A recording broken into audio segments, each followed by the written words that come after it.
After weeks of Liberal infighting over climate change, Sussan Ley eager to turn the screw on critics of her fragile leadership. Oh, well done. Can we start Monday? Job offers aside, she's still fighting to keep the one she's got. I've been underestimated a lot of my life. I remember when, a lot of blokes told me I couldn't fly an aeroplane and did a lot to keep me out of the front seat. Yeah, well, obviously it does look like people are positioning themselves, and I wouldn't be telling you the truth otherwise, would I? But what I would also say, it's a 1,500-metre race. Be really careful where you position yourself on the first lap. And if the Liberal Party goes back into this rolling leaders, not being able to coalesce around anyone in the centre of the party, lurching from one extreme of the party to another, they're not going to be able to convince voters that they have learnt anything from the last two elections and that they are competent enough to run the country. Andrew Hastie, propelled by sassy social media postings and talkback radio support, has risen to the top of the current leaderboard. How was the run?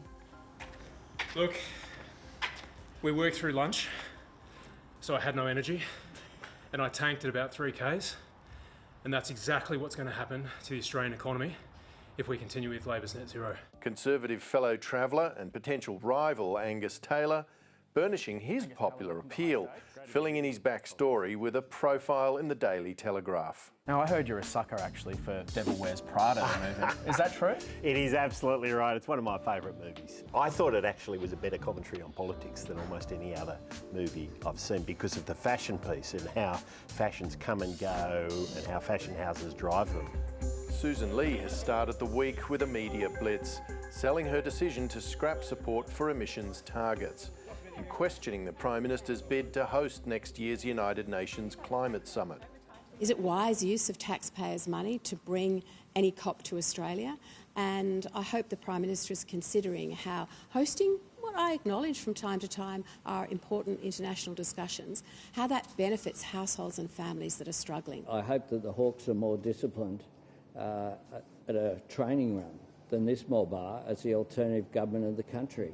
Fallout from last week's Liberal party room decision to dump net zero continues to reverberate. It's left key figures in the party's moderate wing angry, despondent and confused. The Australian newspaper reported that some are rethinking their support for Ley and want Andrew Hastie to run. Sussan Ley's office responded today with a statement issued on behalf of two leading moderates that they continue to strongly support Sussan's leadership and that she will lead the party strongly to the next election. Despite the flurry of speculation, senior Liberal sources have told 7:30 that a near-term challenge is unlikely, including next week when the Parliament meets for the last time this year. After all, the party's Conservative wing has just scored a major win, getting Ley to dump net zero. Turning on her now would be a bad look. But they also warn that her future depends on how well she prosecutes the argument for more coal and gas. The Conservative forces in the party are lining up against her. If they can find an issue that they agree on strongly enough to depose her from the leadership, that will happen. Unsurprisingly, given the months of infighting that led up to last week's climate policy about-face, the coalition's stocks have continued to slide. Another poll today suggesting the combined Conservative vote is at its lowest ebb since Federation. While One Nation's support has been steadily building, reaching 18% nationally, driven by anger that neither major party is doing enough to curb immigration. They would be mad if they weren't looking at those One Nation polling numbers, getting a little bit worried. Is the right response to move to the right? Probably not. Sussan Ley has promised to release a migration policy in coming weeks, and she insists current rates of arrivals are too high. But as with the move to dump net zero, immigration could hurt the party's ability to win urban seats, especially those with large ethnic communities. Resurrecting the Liberal Party is the challenge of a lifetime for Ley and her looming leadership rivals alike. There are a lot of voters who are worried about immigration, a lot who aren't convinced that we should be, aiming for net zero or spending money to lower emissions if it means our electricity bills are more expensive. So that electoral base does exist, but it is not the nostalgic, nationalistic electoral base that I think Andrew Hastie might, be conjuring up in his mind.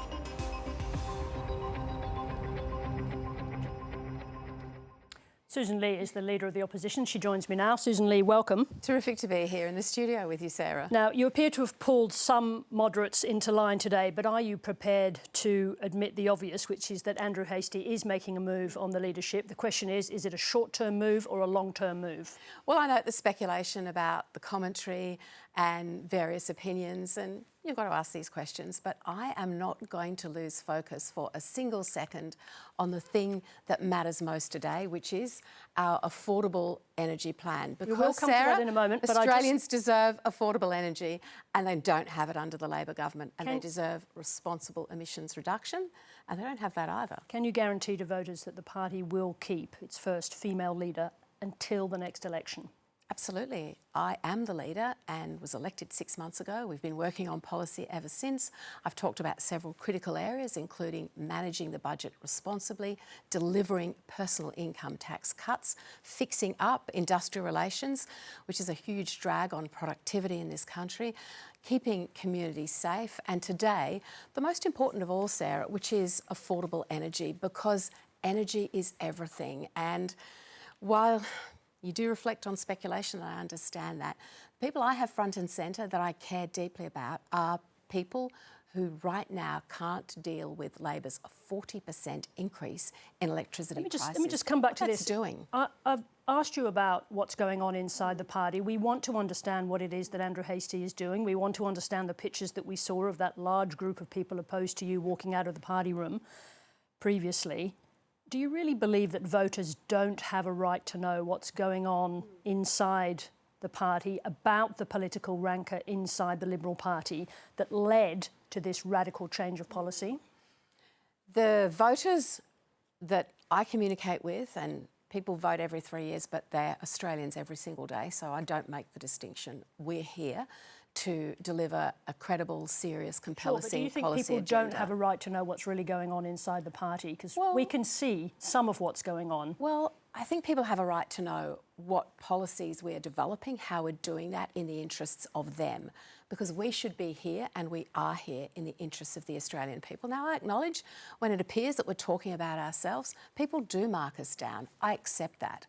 But I'm also thrilled to say that both our party rooms came together, and as Leader of the Opposition, that's an exercise that I led after 6 months of policy development, and agreed on this plan, which is about something that matters much more to Australians than the Canberra bubble speculation or all of the talk about whatever is going on. Except that it's about something profoundly important to Australians, which is, you know, the future of the planet and how Australia deals with that. Let's go to the policy.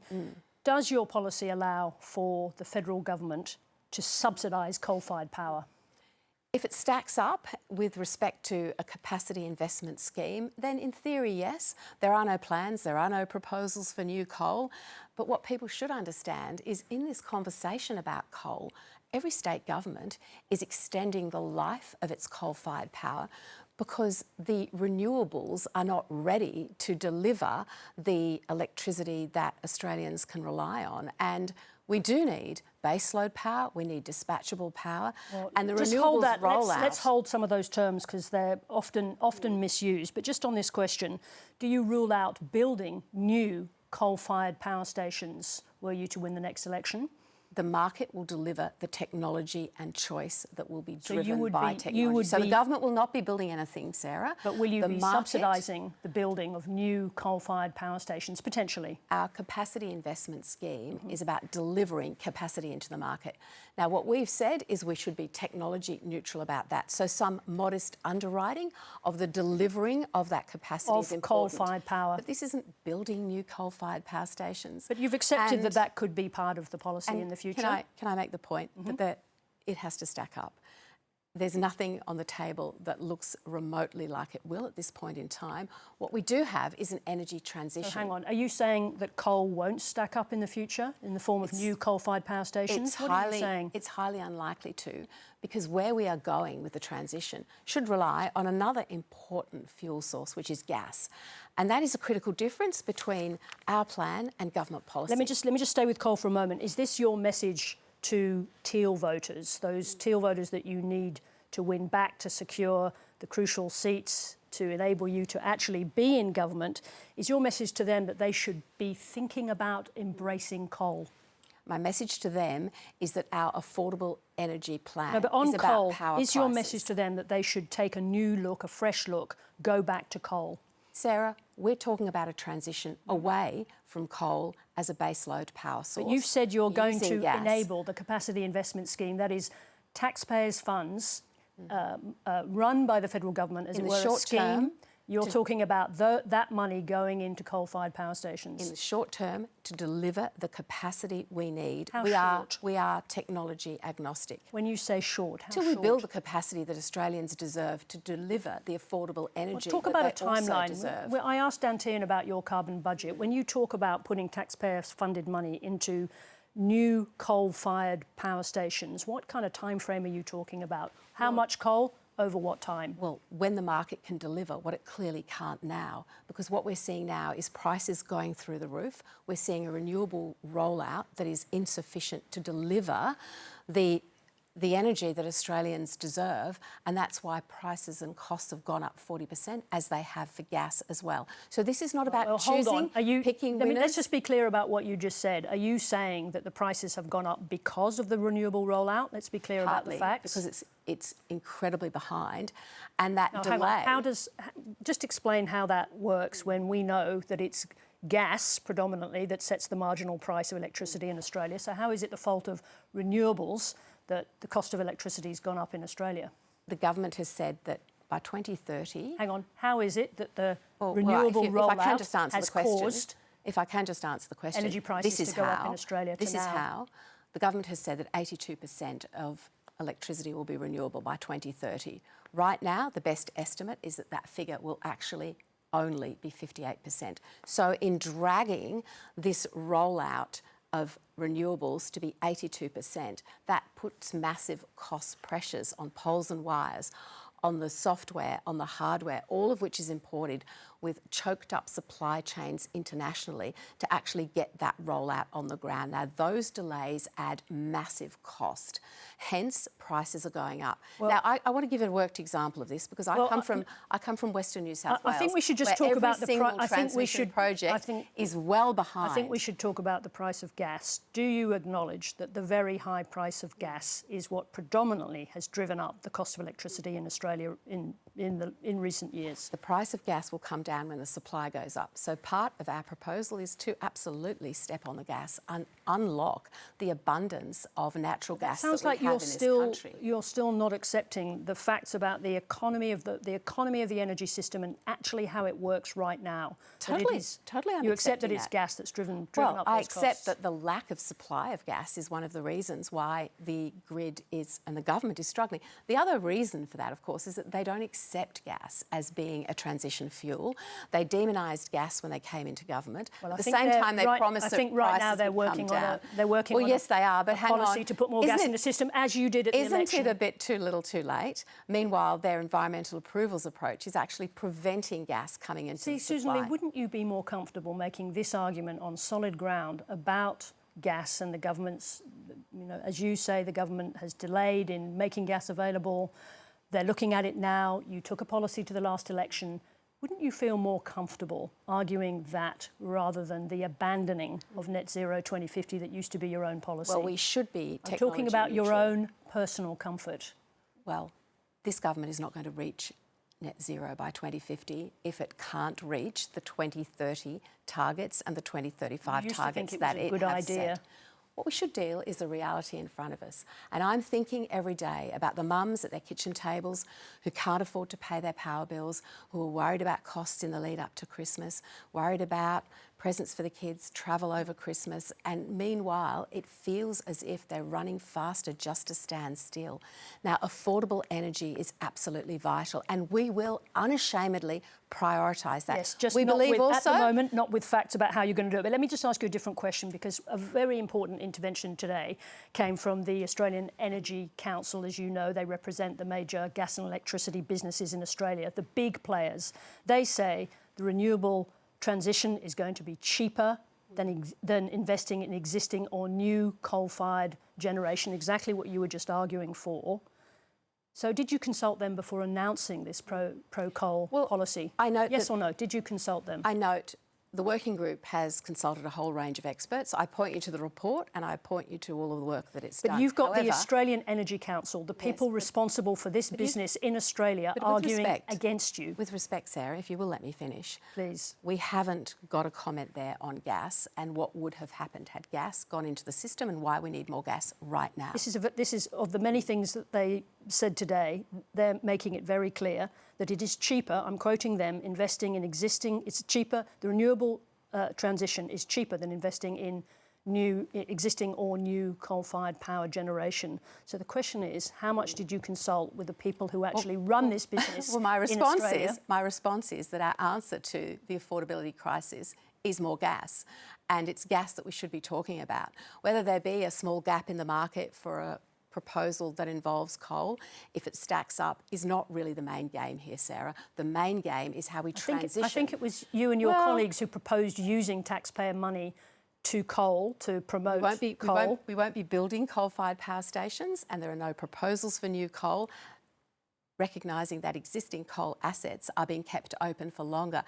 But why would we ignore the abundance of gas in this country? So we have in Australia more LNG than probably only 2 countries in the world. We export it to help our near neighbours. This is an important point, Sarah. Please let me finish. Yep. We export it to help our near neighbours in Southeast Asia decarbonise. But meanwhile, we don't unlock it for our own use, and we're planning to build import terminals to import LNG back into Australia. Now, that makes no sense at all. Think of the carbon footprint. And yet, that document, Sussan Ley, that you have in front of you, that you have been showing people all day long, is not just a gas policy. It's about abandoning net zero. It's about questioning investments in renewable energy. And it's about the government's failed policy too, Here's Sarah. another line. Here's another line from the Australian Energy Council. They say the lowest cost path is an energy system dominated by renewables, firmed with batteries, gas and hydro. So in promoting what you are promoting in that document and questioning the rollout of renewables, you are going against the expertise of AGL, Alinta, Energy Australia, Origin and Shell. Why would you, as Leader of the Opposition, choose to put yourself in opposition to those companies? Interested players in the market can have their say. I'm not disagreeing with a transition to renewables, and I am pro-renewables, as is my party. So this is an important distinction to make. But of course the government is rushing the renewables rollout. The blowing out of costs for the poles and wires, for the transmission infrastructure, for turning the beautiful wind and sun into dispatchable power at the source where you need it is incredibly expensive. That's why costs have gone up 40%. That's why Australians are struggling.